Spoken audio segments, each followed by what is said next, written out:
हाँ, प्रिय शिष्यों, मैं शिव कुमार दुबे शांति निकेतन इंटर कॉलेज जेवल गाजीपुर से आप सभी लोगों का कक्षा 12 विषय हिंदी और प्रकरण पवन दूतिका अयोध्या सिंह उपाध्याय हरिऔध के द्वारा रचित का भाग 2 लेकर के उपस्थित हुआ और पद संख्या 13 से हम लोग अध्ययन करेंगे। देखिए, इसके पूर्व की पृष्ठभूमि संक्षेप में बता दें कि राधा जी भगवान श्री कृष्ण के विरह में व्याकुल होकर के अपने घर में बैठी हुई हैं और रह रह करके उनके आँखों से अश्रु की धारा भूमि को भिगो रही है। प्रातःकाल चलने वाली सदगंधों से युक्त पवन उनके कक्ष में प्रवेश करती है। उस पवन को वह संदेश वाहक बना करके श्री कृष्ण के पास जाने के लिए कहती हैं, भेजती हैं और श्री कृष्ण के रूप सौंदर्य का वर्णन करते हुए वह अगले पद में क्या कह रही हैं कि साँचे ढला सकल वपु है दिव्य सौंदर्यशाली, सतपुष्पों सी सुरभि उसकी प्राण संपोषिका है। दोनों कंधे वृषभवर से हैं बड़े ही सजीले, लंबी बाहें कलभ कर सी शक्ति की पेटिका है।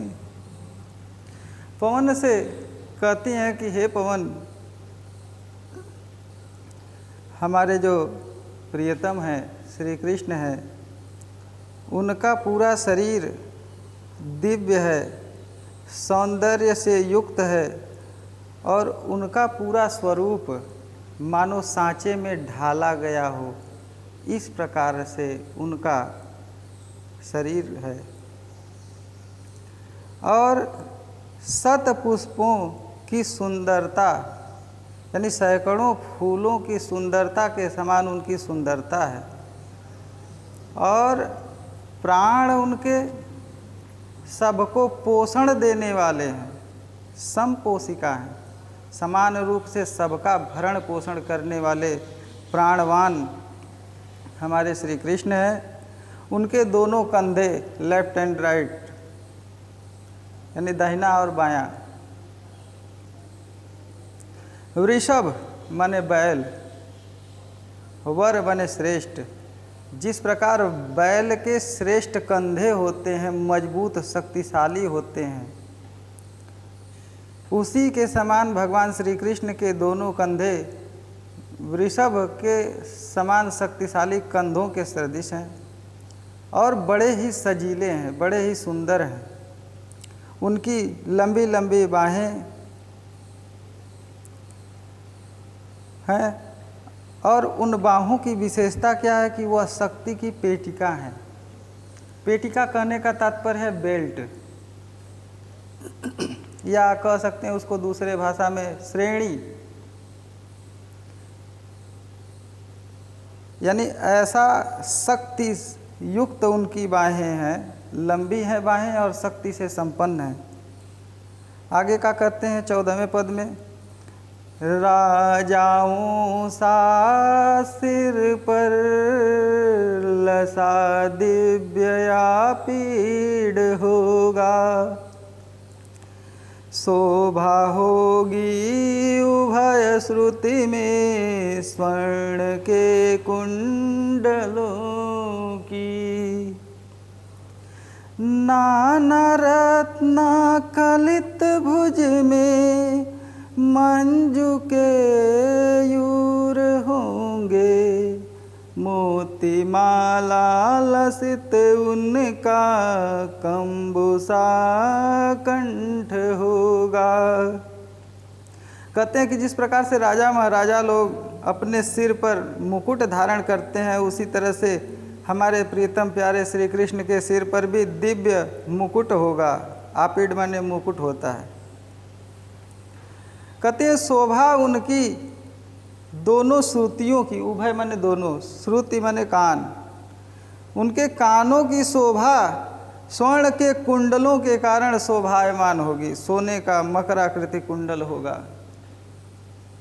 और कहते हैं कि नाना रत्नाकलित, विभिन्न प्रकार के रत्नों से जड़ित, भुजाओं में केयूर होंगे। केयूर जैसे आप लोग धार्मिक धारावाहिक वगैरह में देखते होंगे। रामायण में देखिए रामचंद्र जी का, या श्री कृष्णा में श्री कृष्ण जी का जो रूप सौंदर्य है, उसमें जो भुजाओं में पहने होते हैं लोग, हाथों में कलाइयों में पहने होते हैं, उसी को मंजू केयूर कहा जाता है। भुजा में पहनने वाला, भुजा माने यहाँ बाजू पर। तो कहते हैं वो विभिन्न प्रकार के रत्नों से जड़ित होगा और उनके गले में मोतियों की माला विलसित होगी, सुंदरता को बढ़ा रही होगी। और उनका गर्दन कंबु के समान होगा, यानी कंठ कैसा होगा? कंबु के समान। कंब माने शंख के समान, शंख के समान गर्दन वाले वह हमारे प्रियतम प्यारे हैं। आगे क्या कहते हैं? तेरे में है नयह गुण जो तू व्यथाएं सुनाए, व्यापारों को प्रखर मतियों युक्तियों से चलाना। बैठ जो हो निज सदन में मेघ सी कांति वाले, तो चित्रों को इस भवन में ध्यान से देख जाना।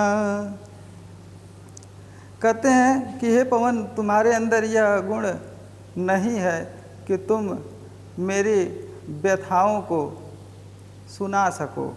मुख नहीं है इसलिए मुख से बोल नहीं सकते हो,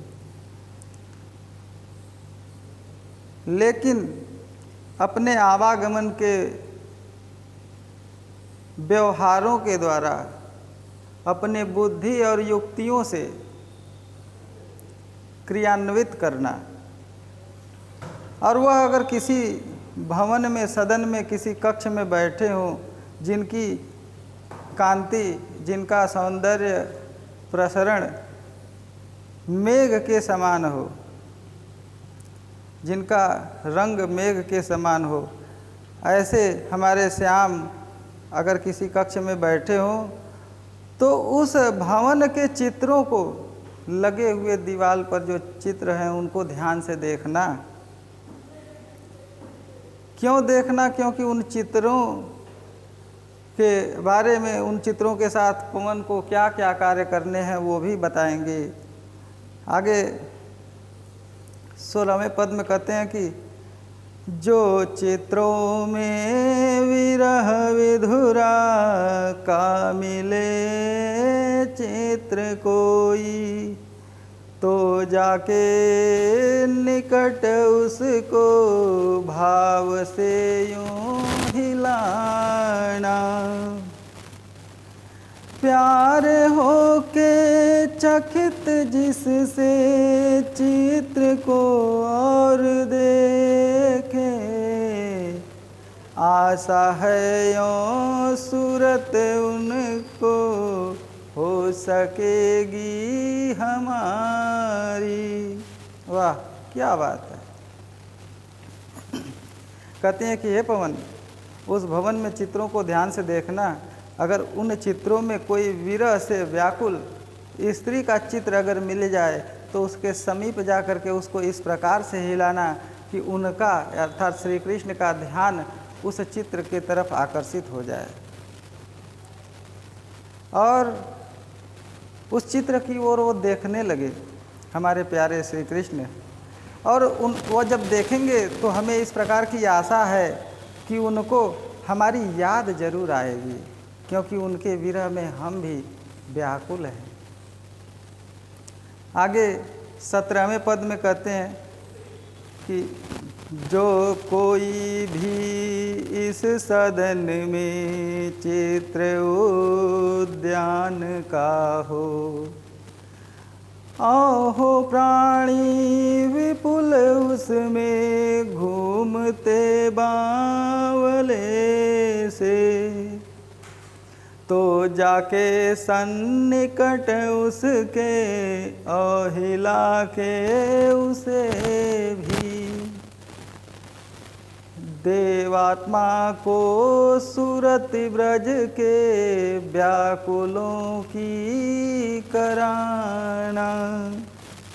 कहते हैं कि हे पवन, अगर उस सदन में कोई ऐसा भी चित्र उद्यान का दिख जाए जिसमें ऐसा भी चित्रांकन किया हो कि उसमें कुछ लोग हैं, जो कुछ लोग का मतलब कुछ प्राणी ऐसे भी हो जो बावले होकर के पागलों की तरह इधर उधर भटकते से प्रतीत हो रहे हो, ऐसा अगर कोई चित्र मिल जाए तो उसको भी जाकर के उसको इस प्रकार से हिला देना कि उस चित्र पर भी हमारे प्रियतम प्यारे की नज़र पड़ जाए, और उस देवात्मा को हम ब्रजवासियों की व्याकुलता की याद तो कम से कम आ जाएगी कि हमारे प्रेम में, हमारे वियोग में, इसी चित्र में भटकते हुए बावलों की तरह हमारे प्रियाएं, हमारे चाहने वाले मेरे वियोग में भटक रहे होंगे।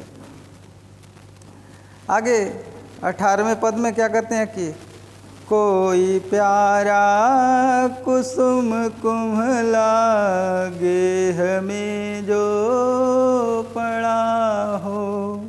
वाह, क्या मन के भाव हैं राधा जी के। हो तो प्यारे के चरण पर ला डाल देना उसी को, यों देना ऐ पवन बतला फूल सी एक बाला,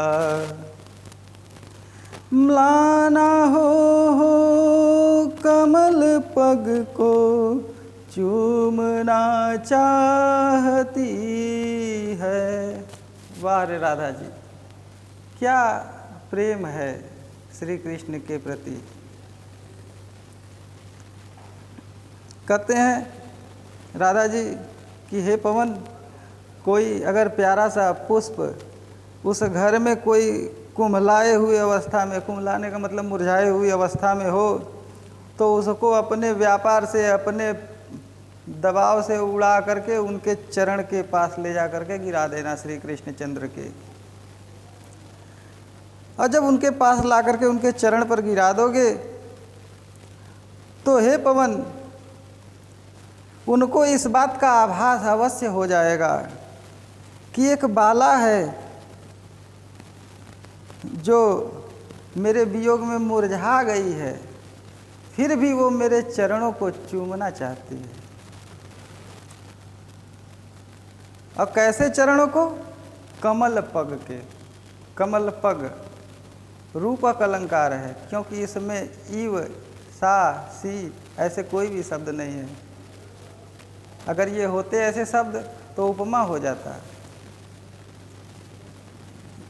यही कहते हैं आगे 19वें पद में कि जो प्यारे मंजूपवन या वाटिका में खड़े हो, जो प्यारे मंजूपवन या वाटिका में खड़े हो, छिद्रों में ज्वाक्वणित करना वेणु सा कीचकों को, यो होवेगी सूरत उनको सर्व गोपांगना की, जो है वंशी श्रवण रुचि से दीर्घ उत्कंठ होती।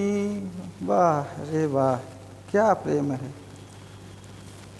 आगे कहते हैं कि हे पवन, प्यारे हमारे श्री कृष्ण अगर किसी लताओं से युक्त उपवन में अथवा वाटिका में खड़े हों तो उस बगीचे में, उस उपवन में इस प्रकार से गुजरना कि उनके जो उस उपवन में वृक्ष हो, उन वृक्षों के छिद्रों से इस प्रकार से अपना आवागमन करना जिससे ऐसी ध्वनि उत्पन्न हो जिससे उन्हें याद हो जाए कि बांसुरी बज रही है।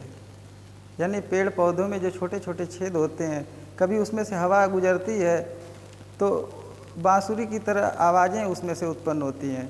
तो राधा जी कहती हैं कि वैसी ही आवाज़ उस उपवन में जाकर के हे पवन तुम भी करना, जिससे उन्हें यह इस बात का भान हो जावे कि हमारे वियोग में सभी गोपांगनाएं बंसी के, मेरी बंसी के धुन को श्रवण करने के लिए रुचि लगाए हुए, यानी रुचिकर है उनके लिए, इसलिए इच्छा लगाए हुए बहुत दीर्घ काल से उत्कंठित होती हैं।